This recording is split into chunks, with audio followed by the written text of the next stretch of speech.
Hey everybody, this is Dumb Waldo from vaporsforum.com, and I'm going to talk to you today a little bit about the dual 801 shotgun mod version 2 from billyboys689 on Vapors Forum and ECF. I'm going to do a quick little comparison here to the version 1 so that you can see there's a substantial size difference between the two. The version 2 is a lot smaller than the version 1. The battery tube is substantially thinner, and the overall height of the unit is still about the same. The block has been moved down the body a little bit and is now made of aluminum rather than plastic.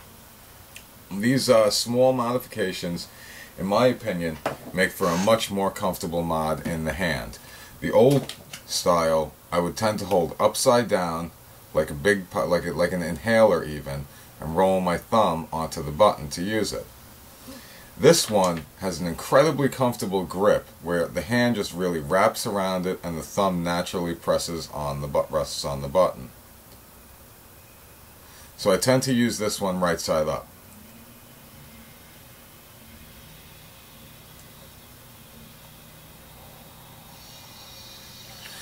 Once again, as you would expect from a dual 801, it's a phenomenal vapor producer. It gives great throat hit, and because the 801 atomizers give such good flavor, it's really nice with the flavor.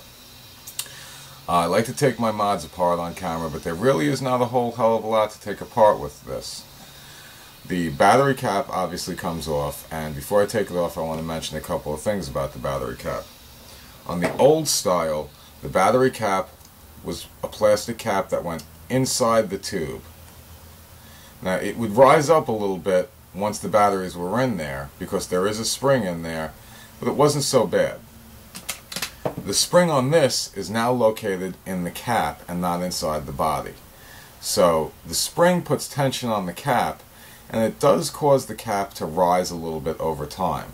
When I'm not using it, I'll notice that the cap will just kind of work its way up a little bit, and then when I grab it, I feel it like softly push in there.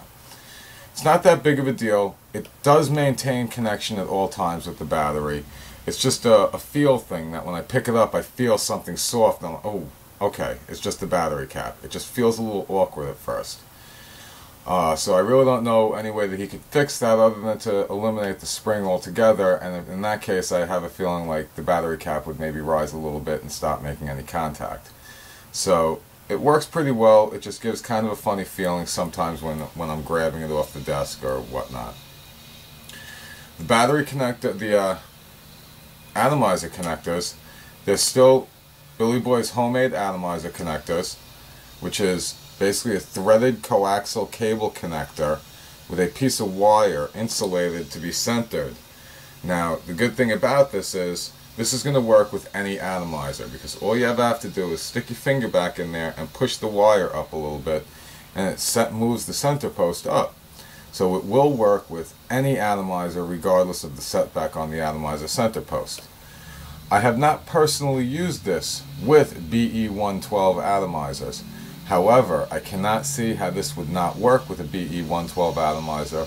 The center post is nothing but a balled up piece of wire, so it will not seal the hole in the atomizer, and you should be able to get a very good draw even using a BE112. There's not too much to show since I've shown the first one. That's about the size of it. It's a smaller, more compact version. It's more comfortable in the hand, and it works just as great. Check it out. Contact billyboy689 on Vapors Forum or ECF if you're interested. Vapors Forum. Vape on.